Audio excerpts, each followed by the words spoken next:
Laga playoff Olimpiade 2024 antara timnas U23 Indonesia versus Guinea akan digelar di Clairefontaine, Prancis, Kamis jam 8 malam ini.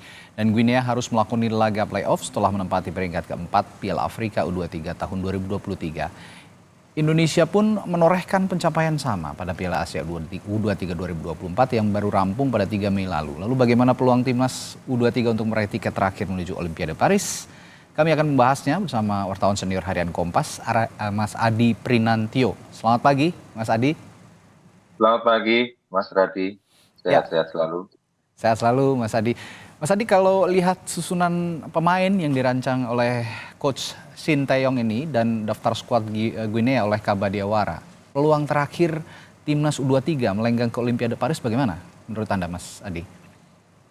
Ya, kalau dari sisi sejarah ya, ibaratnya kita sudah tanggung ya, kalau tidak sekarang kapan lagi. Dan kita sudah menanti 68 tahun sejak 1956 ketika kita terakhir kali tampil di Olimpiade.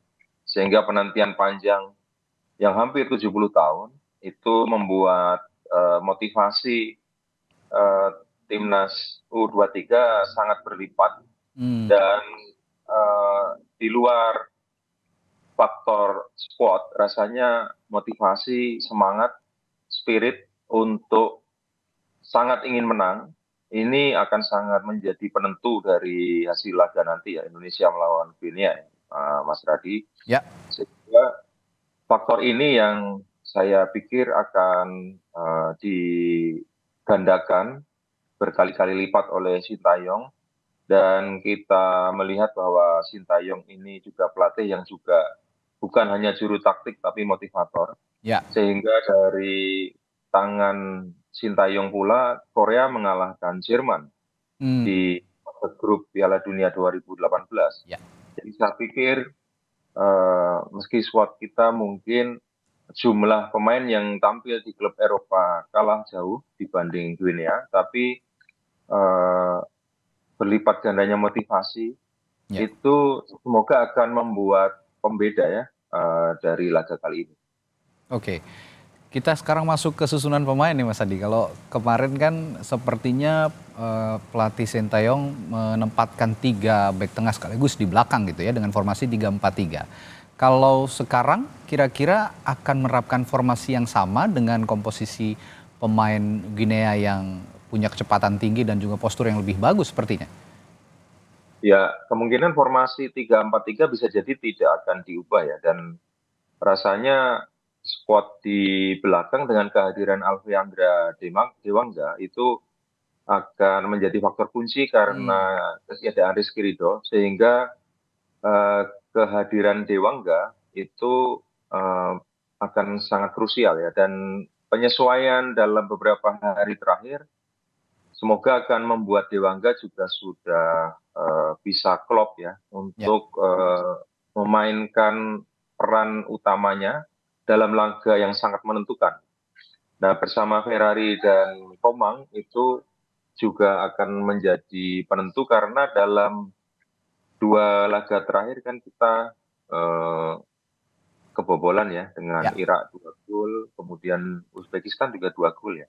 Jadi saya pikir lini belakang akan makin dimatangkan karena kunci dari keberhasilan sebuah tim adalah compact to defense dan compact to offense. Jadi sigap dalam bertahan dan sigap dalam menyerang. Ketika setelah menyerang juga kemudian transisi menuju bertahannya cepat, dan ketika bertahan kemudian mendapatkan bola dari lawan, transisi menuju menyerangnya juga cepat.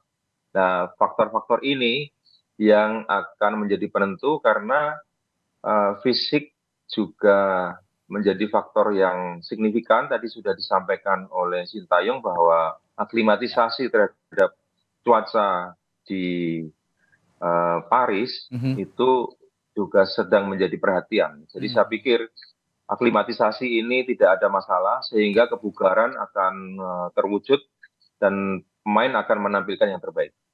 Ya, ini berbicara lini pertahanan masih sepertinya juga akan jadi perhatian karena Ya itu tadi, gempuran-gempuran pemain Guinea tampaknya akan sulit dihindari nanti dengan kecepatan dan postur yang lebih bagus lah ya, boleh dibilang satu tingkat lah di atas kita begitu. Nah, ketidakhadiran Justin Hubner ini sepertinya agak krusial juga. Pengganti Dewangga ini apakah juga bisa punya peran yang sama atau bisa di-switch dengan center back lainnya seperti ada Komang begitu dan ada beberapa pemain lain seperti Ferrari, bagaimana Mas Adi?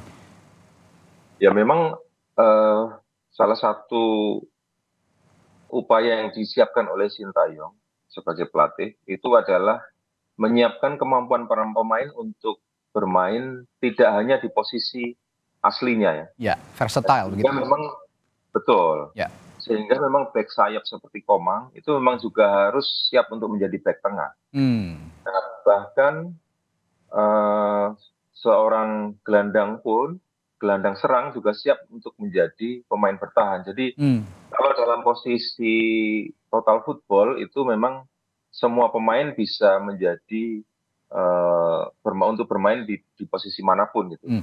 Ya. Jadi kita juga melihat dalam klub-klub di Eropa seorang pemain bertahan tiba-tiba juga bisa menjadi penyerang dan kemudian penyerang juga bisa menjadi gelandang bertahan. Jadi saya pikir otak-atik posisi ini juga sudah menjadi bagian dari skenario Sintayong dan pemain rasanya siapapun juga harus siap dengan posisi baru dalam tanda kutip bagi dia dari posisi alamiahnya karena memang pertandingan kali ini ibaratnya it's now or never Ya. bagi tim under kita. Kalau tidak mencetak sejarah sekarang, maka kita akan menanti sekian tahun lagi. Jadi saya pikir karena ini kesempatan langka Mhm. dan ini kesempatan bagi para pemain dan pelatih untuk mengukir sejarah baru bagi Garuda Muda, Ya. saya rasa ini tidak akan disia-siakan. Oke. Lalu bercermin kepada pertandingan sebelumnya nih Mas Adi pada laga kalau semifinal pada saat itu melawan Uzbekistan ya. Kita juga kan kalah cepat dan juga sedikit kalah postur. Nah, kalau saya lihat agak ada kebingungan ketika bermain high defensive line. Ini mereka punya tendangan jarak jauh yang baik begitu ya Uzbekistan pada saat itu. Namun juga ketika defender ini turun ke belakang sepertinya set piece ataupun crossing dari pemain-pemain yang punya postur lebih tinggi dari kita juga mematikan gitu untuk mengancam gawang Hernando Ari. Bagaimana untuk menanggulangi kebingungan seperti ini? Apakah Nathan Chuaon juga punya peran yang sentral untuk bisa menyeimbangkan belakang dengan depan di pertandingan melawan Guinea nanti, Mas Adi? Ya, sebetulnya kalau memang kita melihat postur dan postur lawan lebih tinggi sehingga mereka mengoptimalkan umpan jarak jauh, kemudian long passing dan sebagainya, maka sebetulnya resep yang cukup jitu adalah memainkan umpan-umpan pendek karena Hmm. pemain kita secara postur tidak lebih tinggi. Ya. Hanya memang tantangannya adalah bagaimana supaya kita juga mempertahankan jarak yang tidak terlalu jauh antar pemain kita. Oke. Nah, Bermain rapat.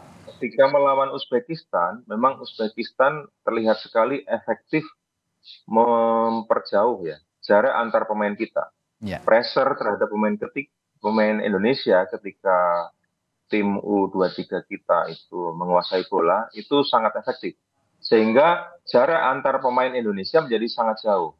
Dari situ itu memang ada masalah karena umpan-umpan pendek dari kaki ke kaki yang sangat efektif ketika kita melawan Yordania Hmm. itu tidak muncul ya, tidak muncul.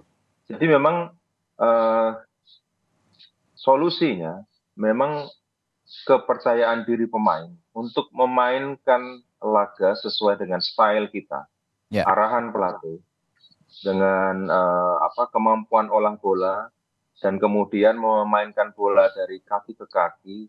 Teori sepak bola mengumpankan bola kepada pemain terdekat itu seharusnya bisa berjalan efektif.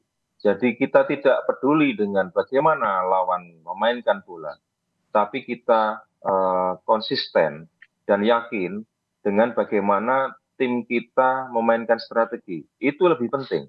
Jadi lebih baik kita konsentrasi pada bagaimana kita bermain daripada memikirkan bagaimana lawan akan menyerang dan kita mengantisipasinya seperti apa. Jadi saya Oke. pikir bagaimana kita tidak bisa memainkan style kita ketika melawan Uzbekistan harus menjadi pelajaran penting Ya. bahwa kita harus yakin dengan passing style kita. Berarti Nathan Chuaon masih punya peran sentral ya, Mas Adi sejauh ini?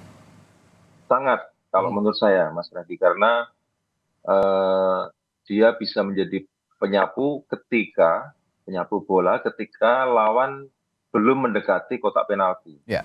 Dan kemudian ketika bola sudah dalam penguasaan, dalam tempo yang cepat, itu bisa mengumpankan bola kepada pemain menyerang kita dari lini serang. Ya. Dan memang seharusnya demikian ya.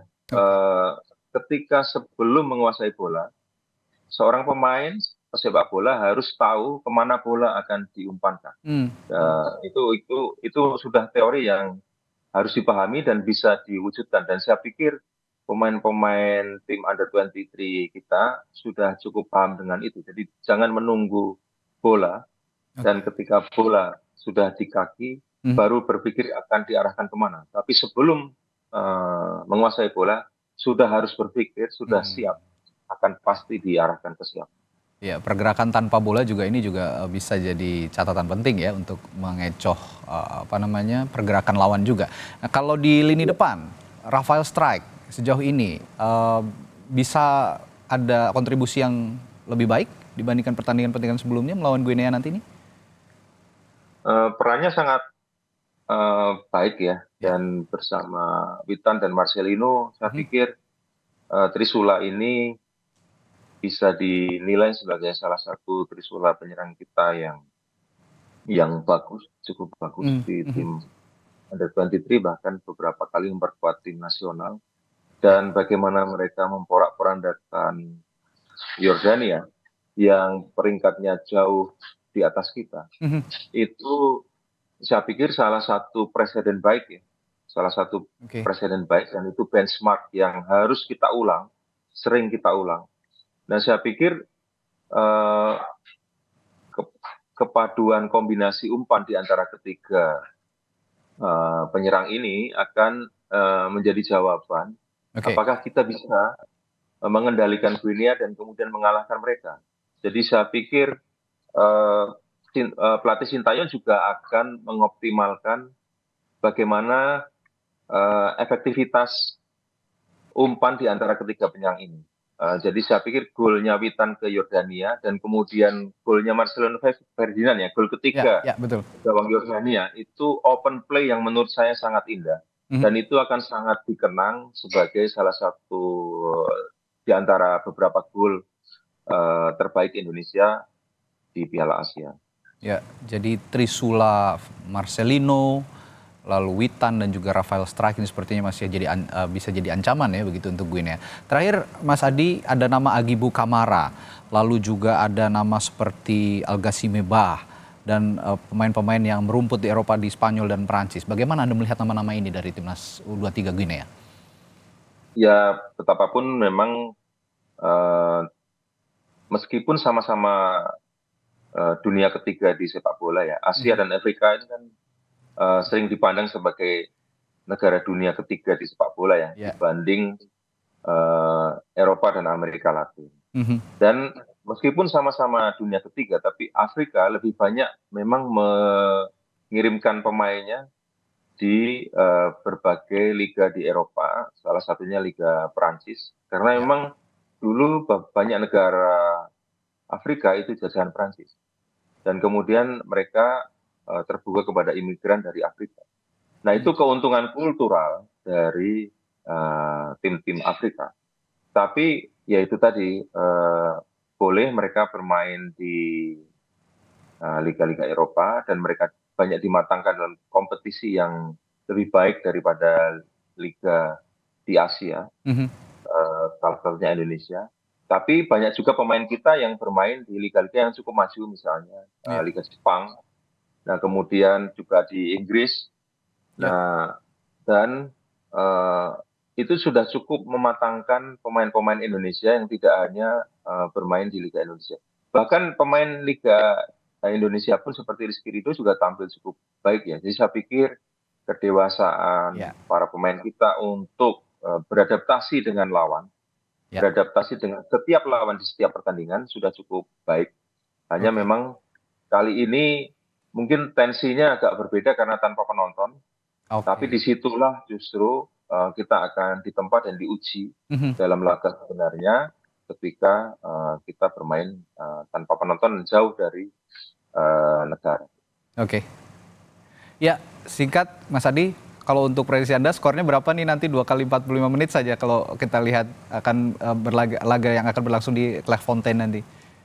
Nah ini pertanyaan yang susah-susah gampang. Tapi saya dengan pertimbangan bahwa motivasi pemain dengan 2 kali pertandingan kesempatan kita mencuri tiket ke Olimpiade itu Mhm. gagal, saya pikir motivasi cukup berlipat sehingga saya bisa cukup yakin kita semoga menang 2-1. Wah, mantap. 2-1 kita berdoa bersama nanti malam pertandingan di Clairefontaine, Prancis bisa dimenangkan tim Garuda Muda kita, Timnas U23 nanti malam pada Amin. pukul 8 waktu Indonesia Barat malam nanti. Terima kasih Mas Adi Terima kasih. Prinantio sudah berbagi perspektifnya soal prediksi bagaimana pertandingan nanti malam Timnas U23 kita melawan Guinea.